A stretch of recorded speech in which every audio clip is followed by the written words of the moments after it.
Wow, what a full room. Hi guys, I'm Emma. I'm the managing partner of Longhash Ventures, and thanks for the host for having us and this very exciting event.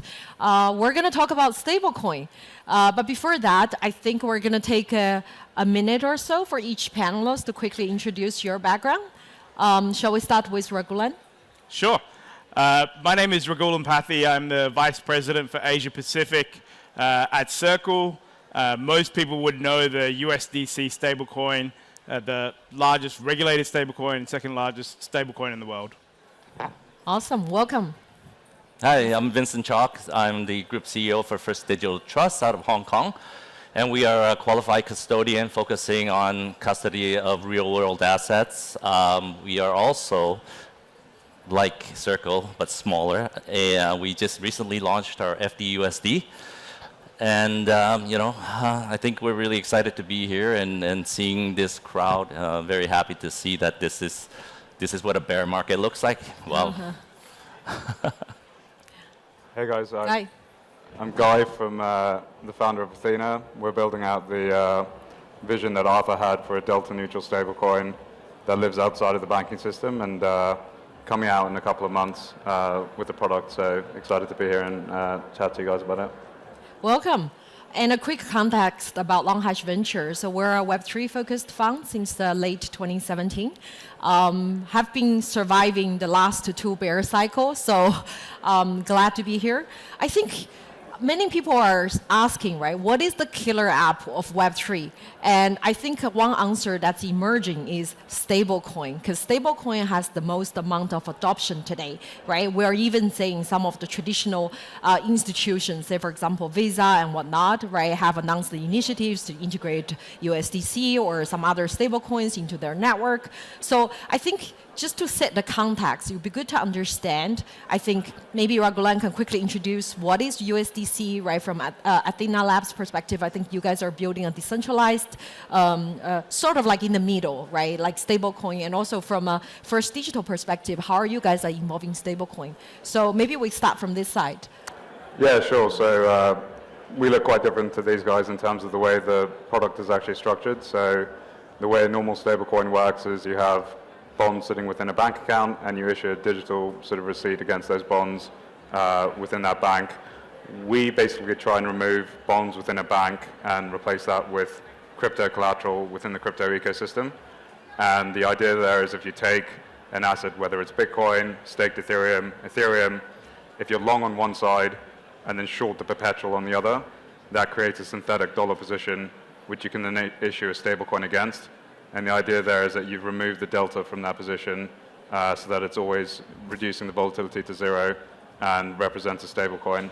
One sort of interesting byproduct of that is that if you're taking staked ETH, which obviously has a yield associated with it, and a yield that you capture from shorting the ETH perpetual, you can put those two things together and it starts to resemble a yield that looks quite similar to sort of US Treasury sitting within a bank account. And so what you've sort of recreated is, instead of having US bonds in a bank account, you've got something that we're calling an internet bond within crypto, and it's sort of disconnected from the existing system. Yeah. What are some of the, just to, I guess, lean into that, what are some of the trade-offs or design choices we're making here, right? Yeah, so I think it's an idea that's been tried before in the past to do it entirely within DeFi. Something that Arthur sort of pointed out in his piece when he came out with the idea was that you needed centralized liquidity in order to get this to scale to a size that's meaningful for both ourselves and then to actually get millions of users inside of it. And so we sort of accepted the fact that you need centralized liquidity, but wanted to do so in a trust minimized way, or at least reduce the counterparty risk to exchanges on the other side. And so sort of an interesting solution that we've seen emerge since FTX is actually being able to isolate custody from execution and settlement. And so you can now hold your assets outside of an exchange and use those assets as margin collateral to take out the position on the other side. And so disaggregating those two things apart, we think is a really interesting sort of middle ground between the transparency of DeFi, but then the liquidity that you can source on centralized exchanges. Yeah, I think logically it definitely makes a lot of sense. And then you guys are launching in a month, right? So definitely encourage people to try it out. And also, Vincent, I know you mentioned you guys are building a version of stablecoin. Can you walk us through what is that? Yeah, we're more traditional stablecoin backed by US dollars. And with the emergence of Hong Kong really pushing for licensing and coming out to saying that Hong Kong wants to be the hub of Web3. So for me, I think Web3, you really need three components: blockchain, you need AI, and you need digital currency. So those are the three components that will make Web3 a reality, in my opinion. So we want to be the native to Hong Kong to really show the banking infrastructure in Hong Kong, how solid it is, how strong. It's the third largest financial center in the world, so it's got no capital controls, no exchange controls, and I think it's just a very good, strong foundation for hosting a stable coin. Got it, got it. And how different is that from, say, USDC? Because USDC is also a fiat-backed. We're very similar, I think, except they're a lot bigger. But yeah, it's very similar. We hold USD as a reserves. We hold it in treasuries, banks. We invest it through brokers. We put it into T-bills, repos, very secure type of investments, transparent. We use third-party auditors to do attestation. So it's, it needs to be as transparent as possible for users to adopt a credible stablecoin. Got it, got it. And lastly, I think Raghulan, right, USDC, USDT are the two undoubted kind of leaders of stablecoin in this space, right? How, like from you guys' perspective, what are some of the priorities, right? How are you guys seeing, like, pushing the frontiers of adoption of stablecoin? So, firstly, welcome to a lot of people in Singapore. I live here, so it's amazing to see so many people here. We're going to keep it a little bit lively because I think it's a late session. Yeah. So, look, when it comes to stablecoins, the simple part of minting a fiat-backed stablecoin is that you give someone like Circle $1 and we mint you $1. And that concept is pretty straightforward and pretty simple. But what I'd like to talk about is, like, what are the actual use cases for stablecoins and what differentiates different stablecoins in terms of network effects. And that's really at the heart of USDC, right? So firstly, there's a lot of the traditional use cases are around crypto trading as well as DeFi, so within the crypto ecosystem. But what we're also seeing is the emergence of this sort of third very large bucket of use case, which is really around US dollars predominantly, where people don't have access to a stable currency because they have issues with their home currency. It might be inflating away really too fast, which we see in certain parts of Asia, but lots of parts of Africa and Latin America as well. The second one is just the ability to be able to move money freely. A lot of countries have very strict capital controls, which make it really hard to trade. And a lot of people want to trade both physical goods as well as digital goods without all these restrictions. And the money's not moving at the same pace as the internet economy.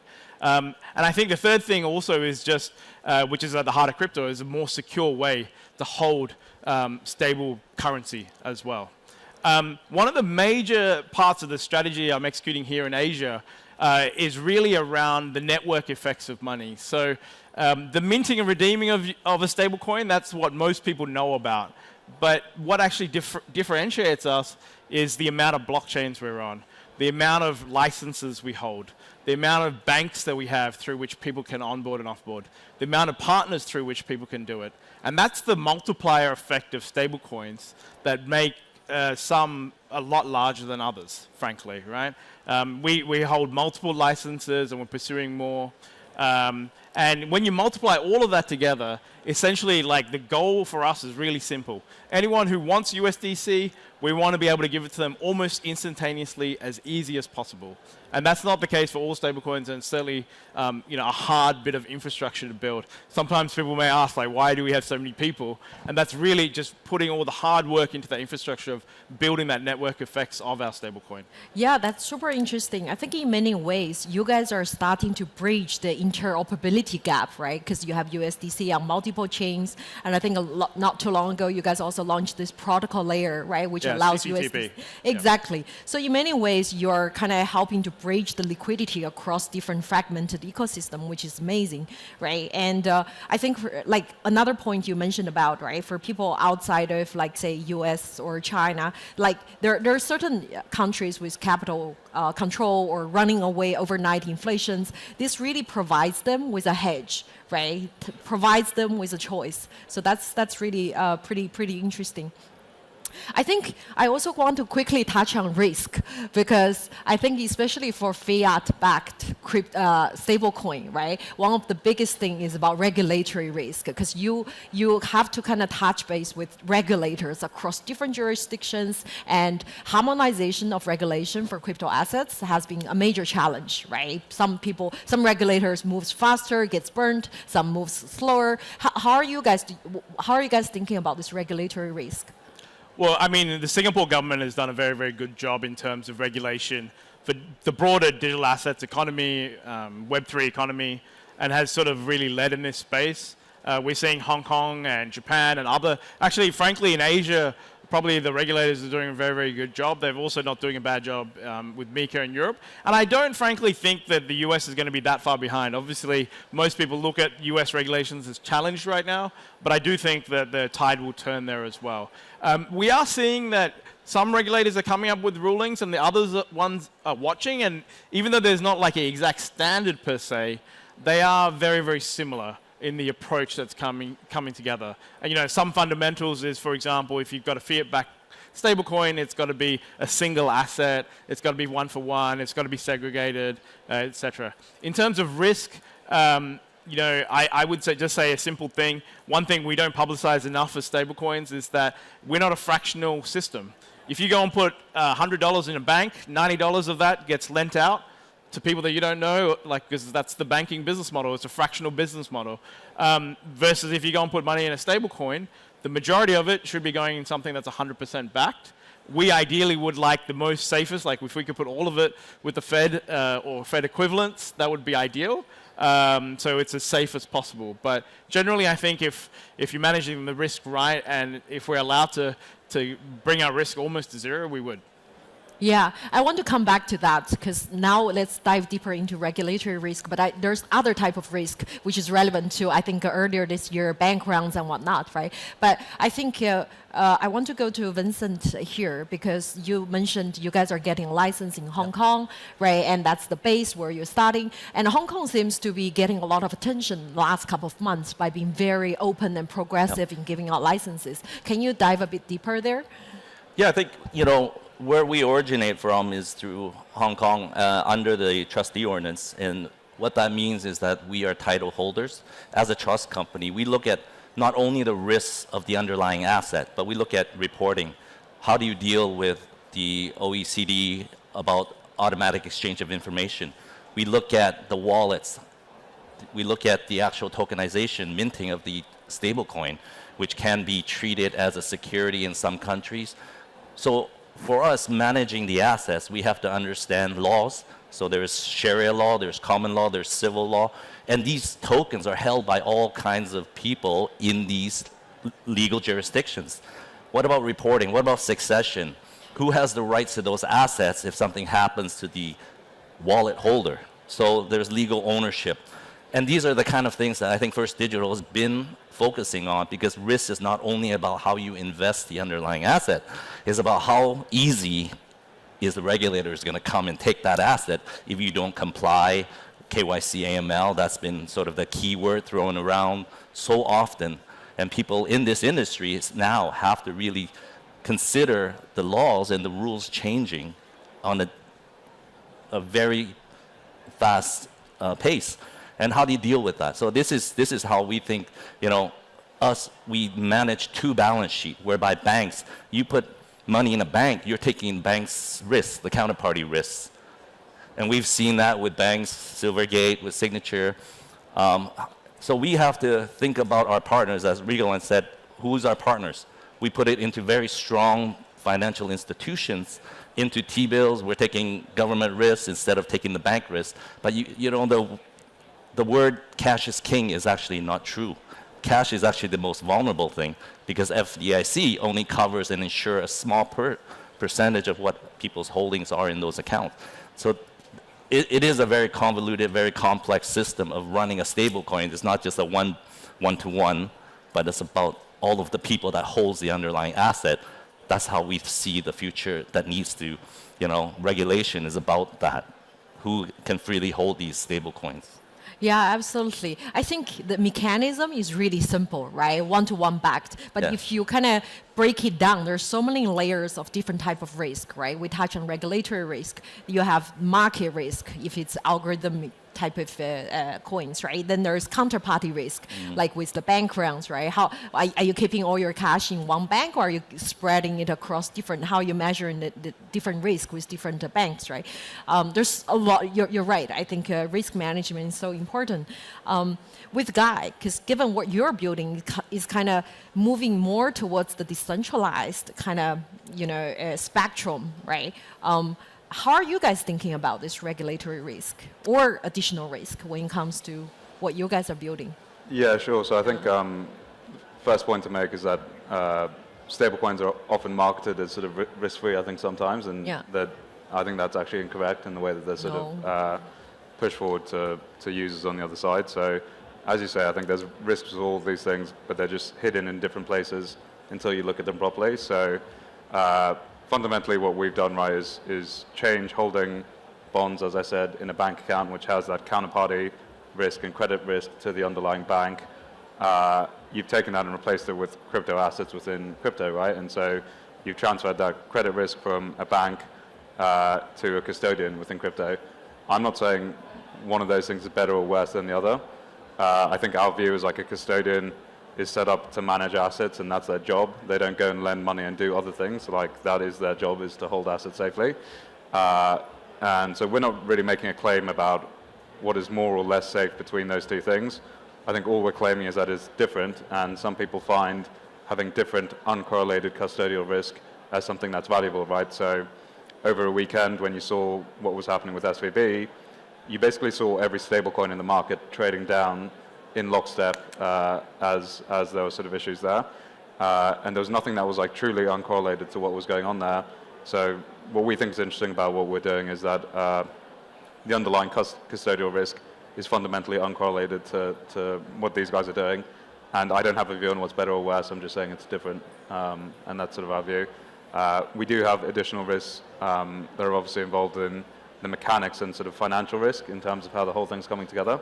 And so I think that is a very different type of risk profile to basically holding assets within a bank, where the mechanism is just a bit cleaner to be able to work with. Got it. And from you guys' perspective, did you think you guys have to worry about like getting license, or not really? That's not something. Yeah, no, we definitely take that seriously. I think our approach has been, unfortunately, the sort of clarity within the US is non-existent, and so we just have to take the approach that we can't serve any of those users there in the US and sort of have to do everything that we're building offshore. There are some frameworks, for example, MiCA within Europe, we think is pretty constructive in the way it's been put together.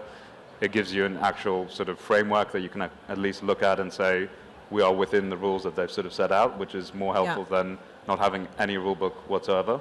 And so, we're sort of operating within those frameworks. It gives us a nice sandbox, I think, to prove that you're actually producing a product that's useful for people, and that it's sort of a real regulatory framework can like form around in sort of like 12 to 18 months time. So we are sort of within those frameworks, and the only unfortunate piece is just the US situation at the moment.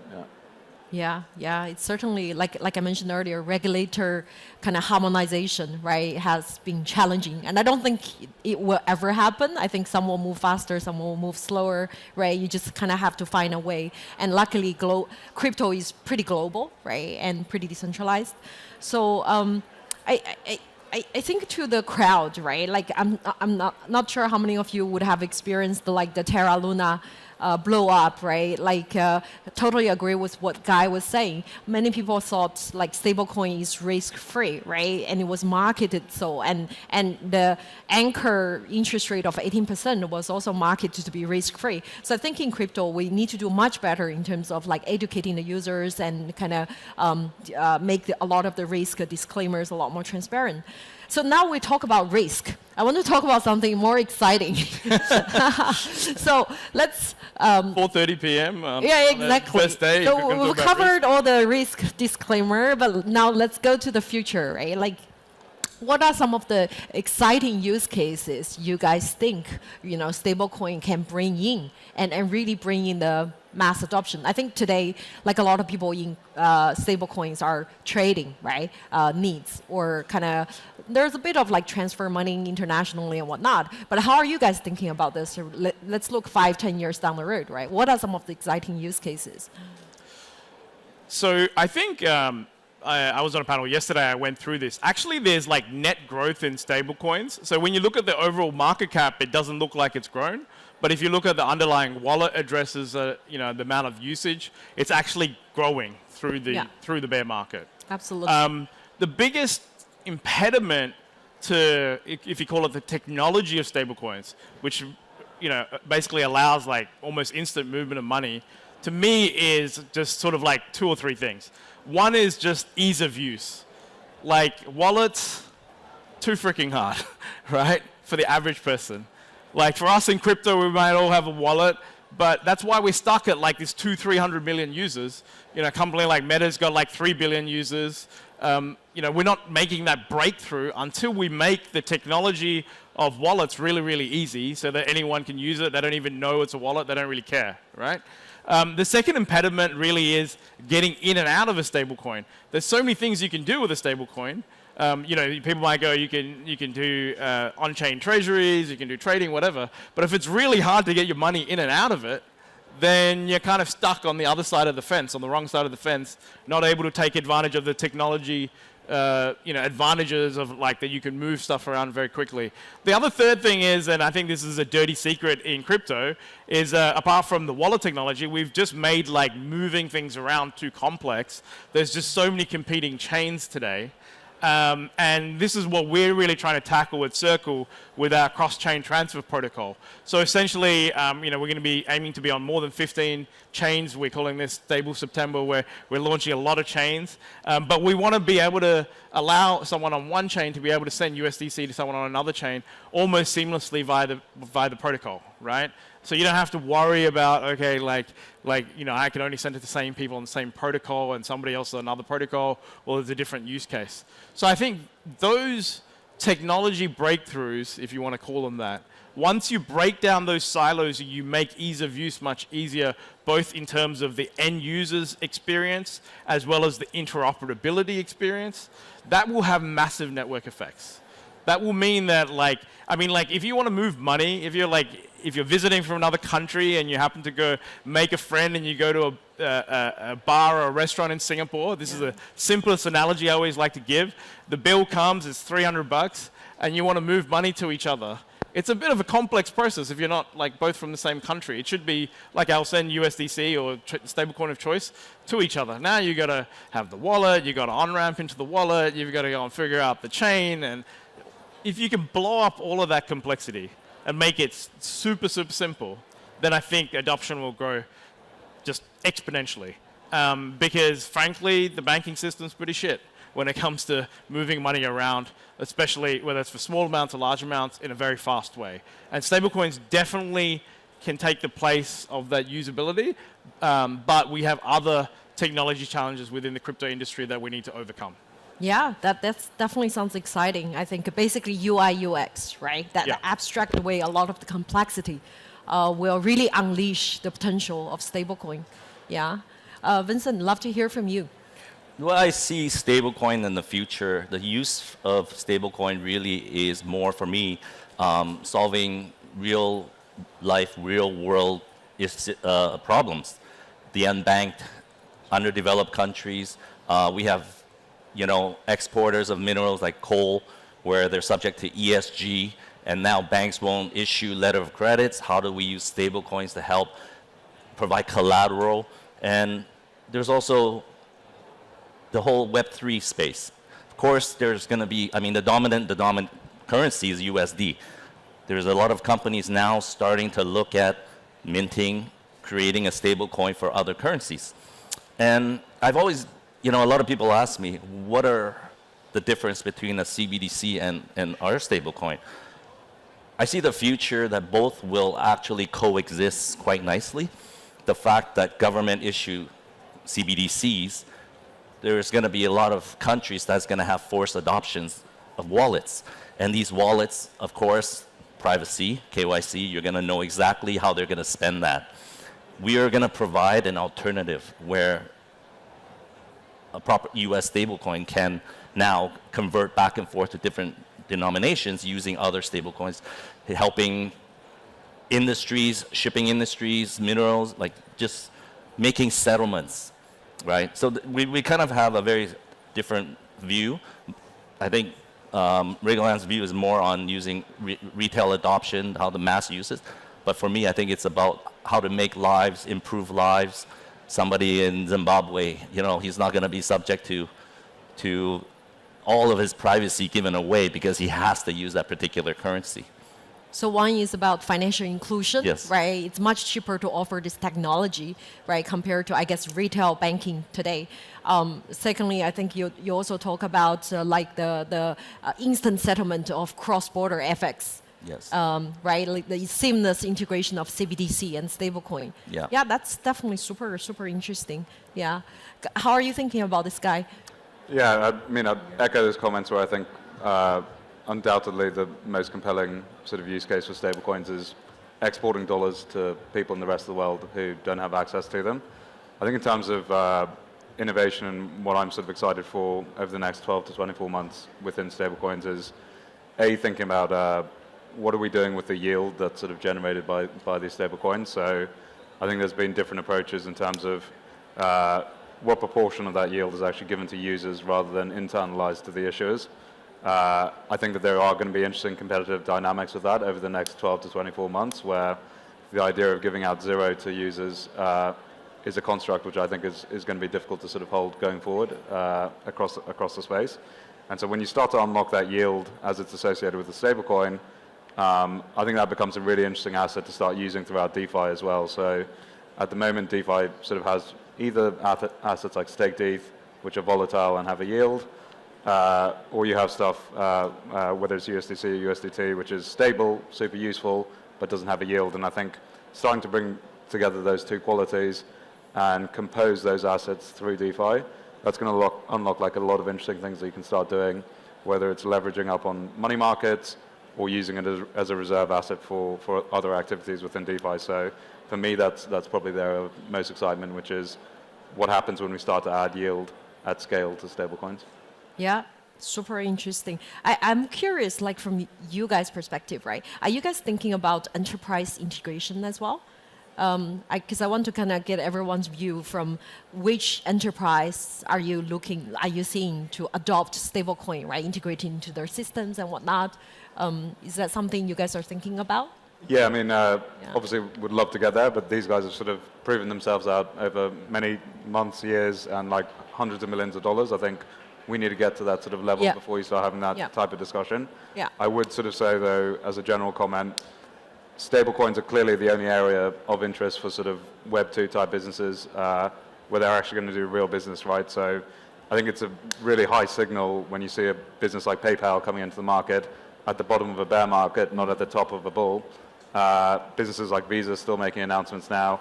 These aren't sort of like surface level announcements that you get when it's in the middle of a bull market and you're just trying to associate yourself with something that's hot at the moment.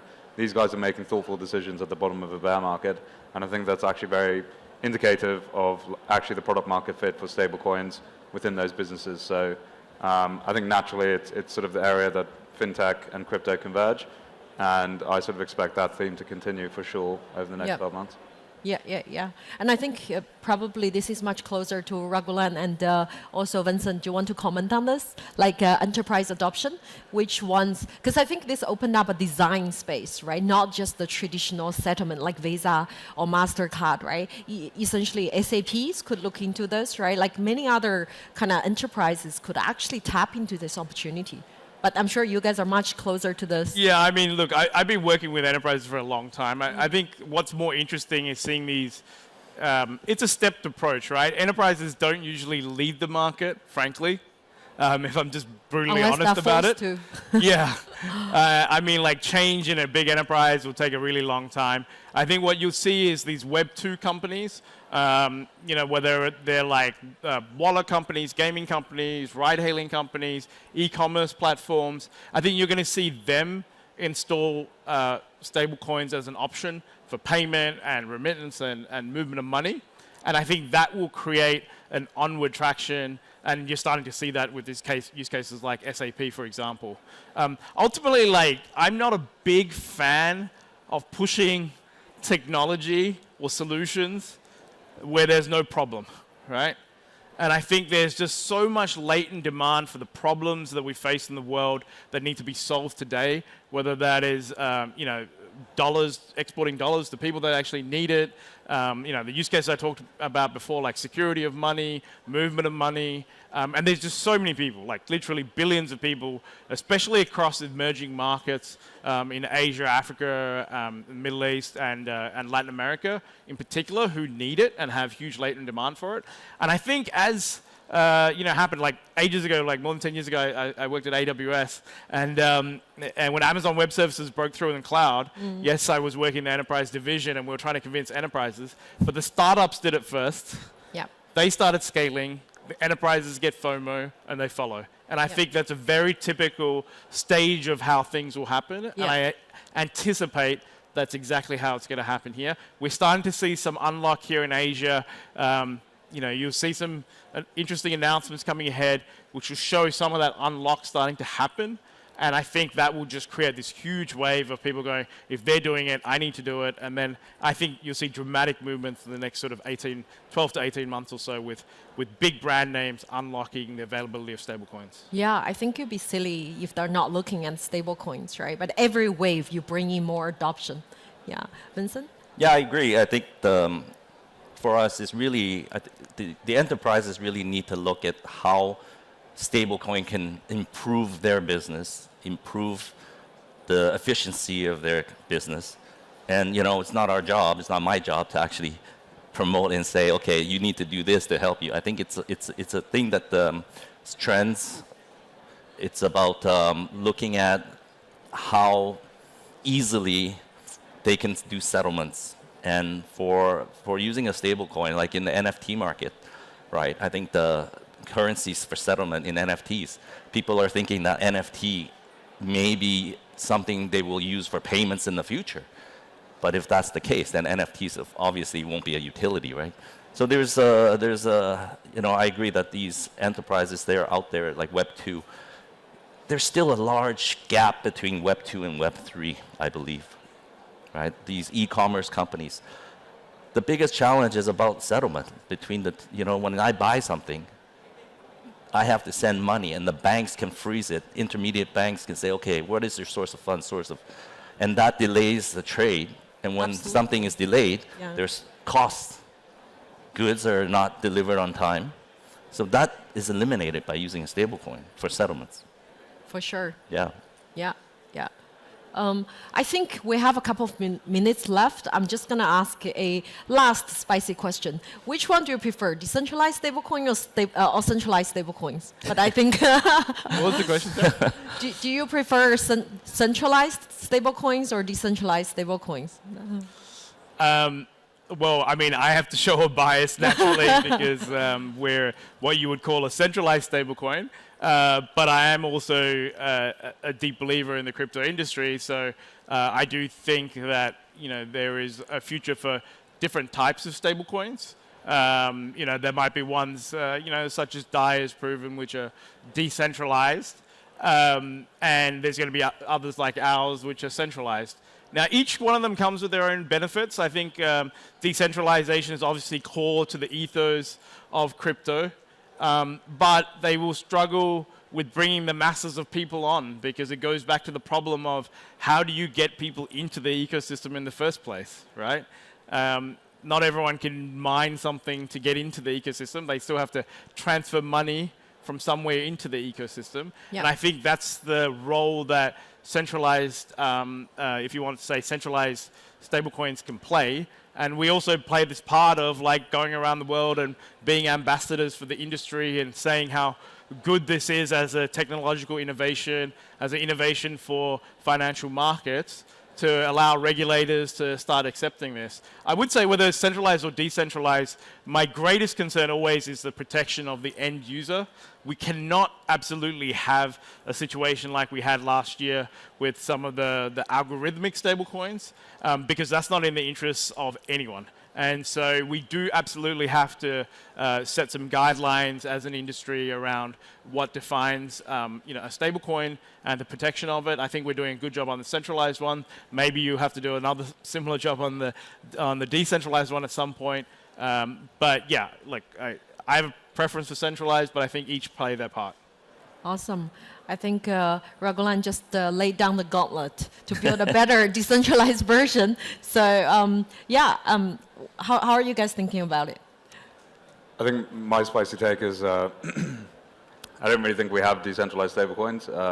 Not like, something that's working really well at this point of time. Yeah, or even like DAI was the example used there. Yeah. DAI is whatever, 30% USDC anyway, and Yeah. it's filled with bonds. So I think the word decentralization is actually slightly too broad when we're sort of talking about these things. I think narrowing in that definition to ask what is the quality that you're trying to retain, and has that stablecoin sort of retained that quality? And so I think in our mind it's censorship resistant rather than this sort of like broad definition of decentralization.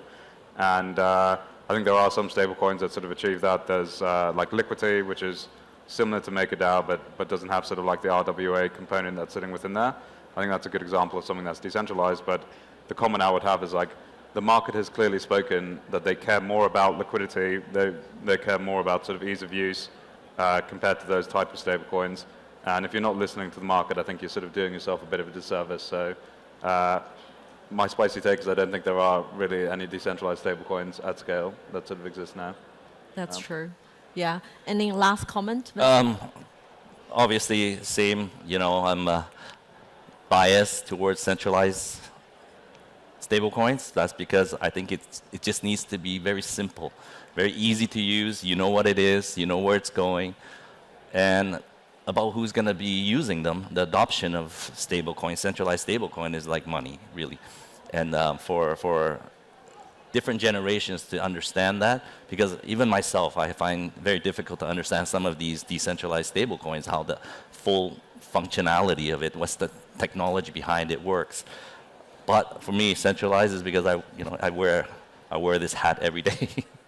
As long as it's working, right? Yes. So I think just to conclude the panel, on behalf of the crypto industry, whether it's decentralized or centralized, please keep it stable. So Actually, the one thing I would say is that I don't love the word stablecoin, so this is a controversial way to finish it. I prefer the way to say digital dollars or digital money, because I think the biggest fault we do as a crypto industry is getting really stuck in our terminology. Yeah. That will keep us on the fringes. So my big encouragement to everyone is start speaking in language that the general public can understand. And digital dollars, digital money, this is how we're going to take us from like a couple of 100 million users to the billions of users, which is the promise of our industry. on to the next billion. Thank you so much. Let's give the panelists a round of applause. Thank you so much.